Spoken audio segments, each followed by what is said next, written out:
Assalamualaikum, jumpa lagi dengan saya masih di Joyce Channel Education.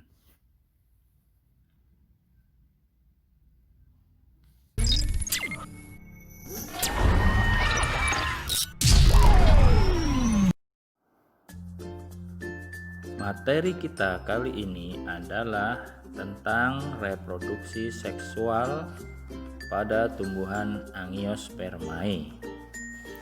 Tumbuhan Angiospermae adalah tumbuhan berbiji tertutup. Hal-hal yang akan kita pelajari diantaranya adalah penyerbukan, kemudian fertilisasi,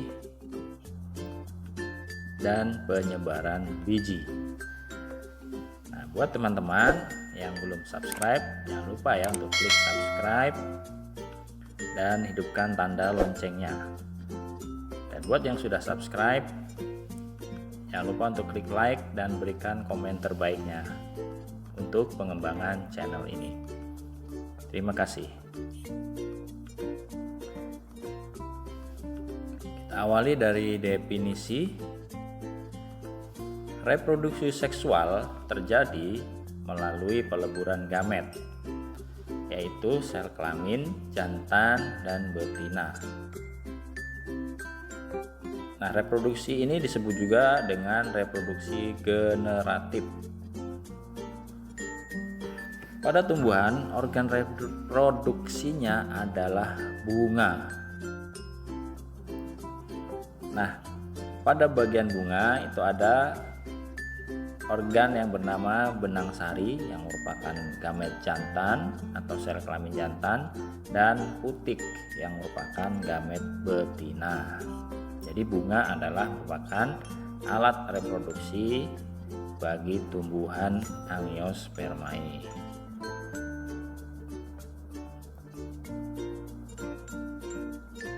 Kita lihat sekarang bagian-bagian bunga. Nah, ini terlihat ya, bunga lengkap seperti ini. Di awal terlihat dari dasar bunga atau tangkai bunga, kemudian dasar bunga, ada kelopak, dan ada mahkota bunga yang biasanya berwarna menarik. Kemudian ada organ reproduksinya, yaitu berupa benang sari dan putik.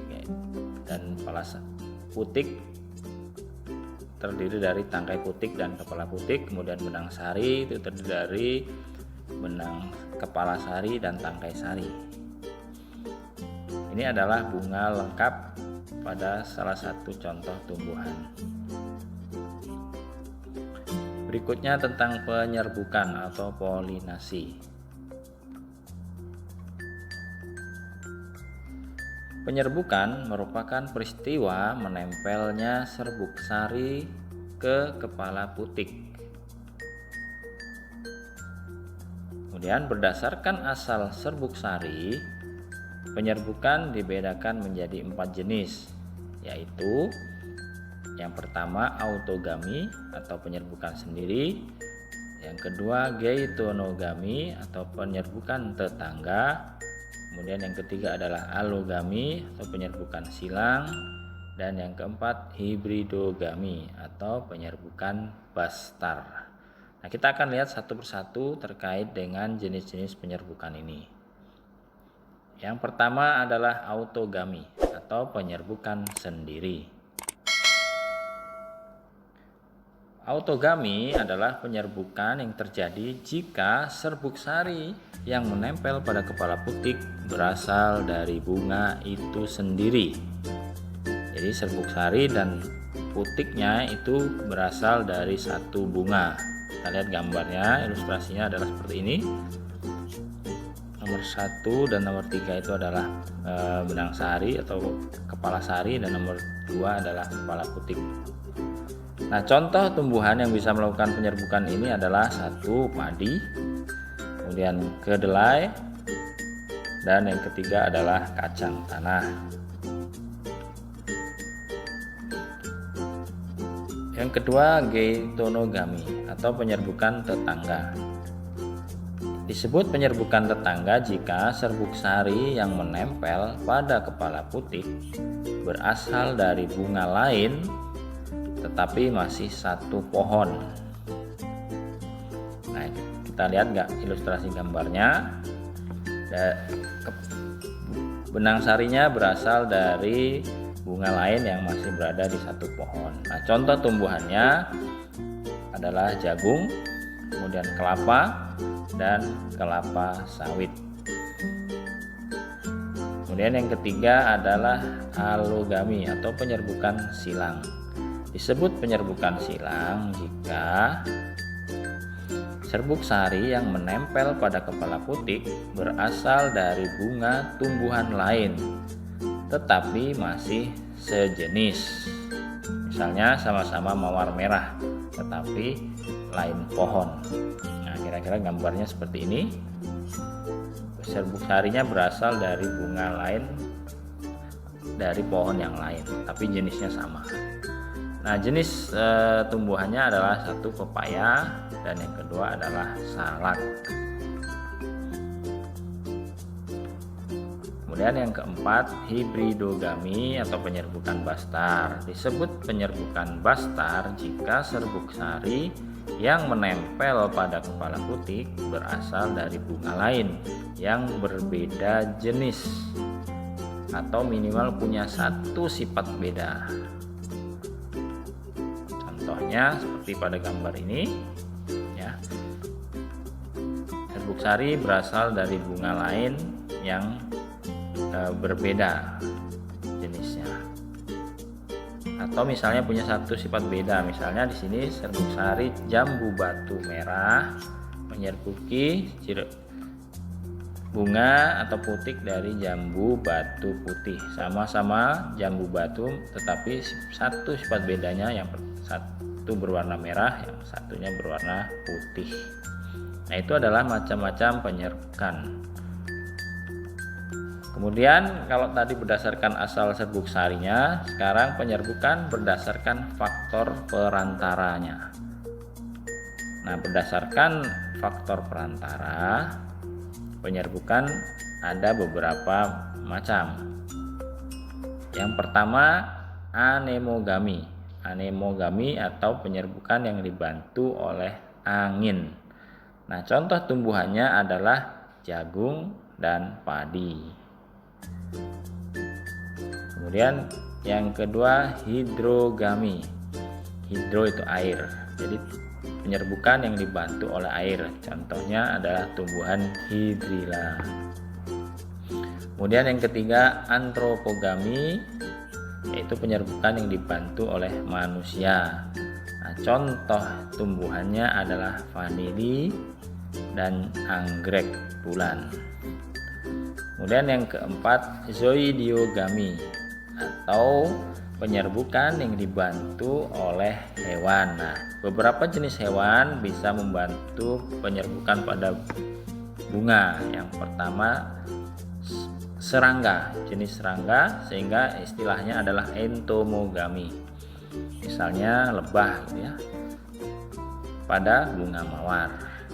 Kemudian ornitogami, yaitu penyerbukan yang dibantu oleh burung. Burung yang terkenal itu adalah burung kolibri, misalnya pada bunga dadap. Kemudian yang ketiga, hewannya adalah kelelawar, sehingga istilahnya adalah chiropterogami. Contoh tumbuhannya adalah kaktus. Dan yang keempat adalah malakogami, yaitu penyerbukan yang dibantu oleh hewan siput. Contohnya adalah pada bunga rhodea.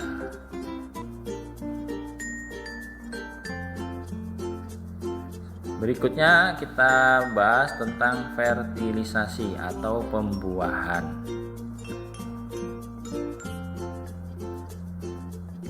Fertilisasi atau pembuahan pada Angiospermae disebut pembuahan ganda.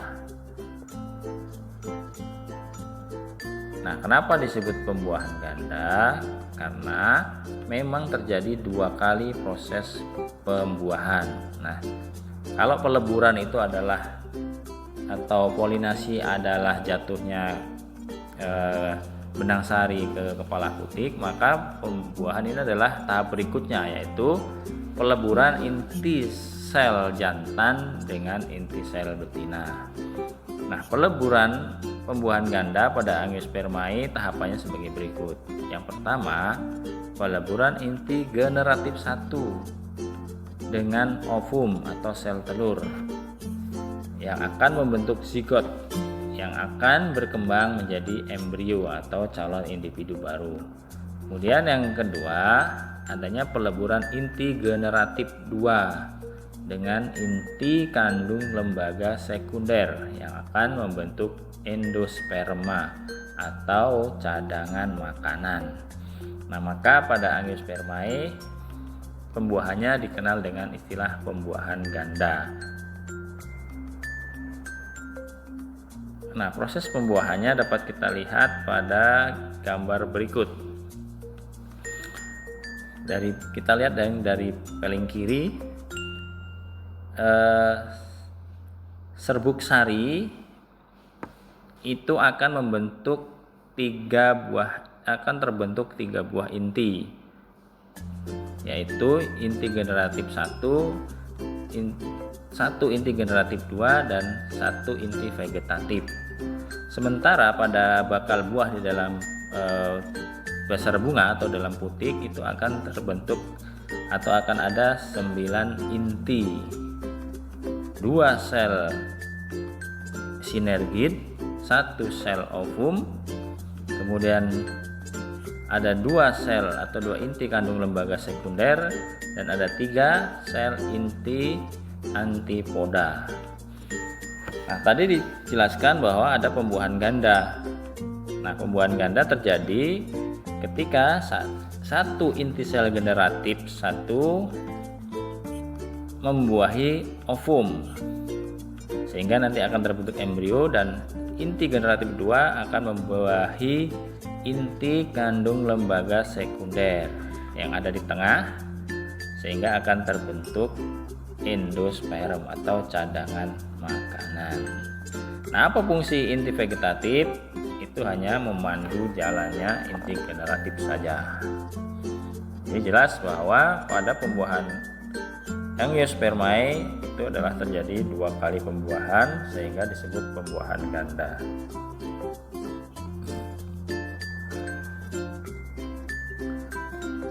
Berikutnya, tahapan selanjutnya adalah penyebaran biji. Nah, biji terbentuk setelah teradanya penyerbukan atau adanya peleburan antara sel kelamin jantan dengan sel kelamin betina. Terbentuklah biji yang akan dibungkus atau dibalut dengan daging buah.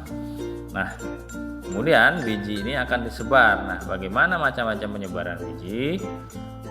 Yang pertama, biji tumbuhan bisa disebarkan oleh angin, sehingga istilahnya adalah anemokori. Contohnya adalah bunga dandelion. Nah, syarat bisa disebarkan oleh angin tentu saja adalah ukurannya kecil dan ringan yang jelas, sehingga bisa ditiup oleh angin.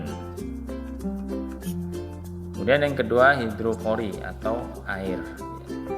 Itu penyebaran biji yang dibantu atau dilakukan oleh air.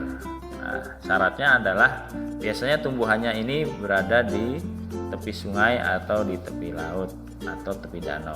Contohnya adalah kelapa dan bakau, sehingga kita sangat paham bahwa di sekitar pantai itu biasanya banyak pohon kelapa. Kemudian yang ketiga adalah antropokori, yaitu penyebaran biji yang dilakukan oleh manusia. Contohnya adalah padi dan jagung. Tentu saja masih banyak biji yang lain yang bisa disebarkan oleh manusia. Kemudian penyebaran biji yang keempat adalah istilahnya adalah zookori atau penyebaran biji yang dibantu oleh hewan. Beberapa jenis hewan yang diantaranya adalah serangga, sehingga istilahnya adalah entomokori. Contoh tumbuhannya adalah tembakau. Kemudian chiropterokori, yaitu penyebaran biji oleh hewan kelelawar. Contohnya adalah jambu biji. Kemudian penyebaran biji oleh burung, sehingga nama istilahnya adalah ornitokori. Contohnya adalah tumbuhan beringin. Dan penyebaran biji oleh mamalia, istilah lainnya adalah mamokori. Contohnya kopi. Yang terkenal adalah hewannya adalah luwak, sehingga nama kopinya adalah kopi luwak. Nah, saatnya quiz time. Nah, teman-teman silahkan jawab. Jelaskan mekanisme pembuahan ganda pada Angiospermae yang sudah kita jelaskan di video tadi. Silahkan kalian jelaskan dengan bahasa kalian sendiri. Ingat, jawab di kolom komentar ya. Saya tunggu.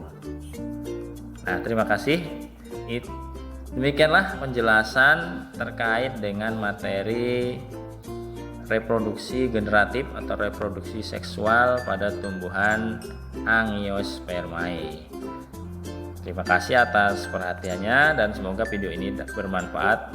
Wassalamualaikum warahmatullahi wabarakatuh.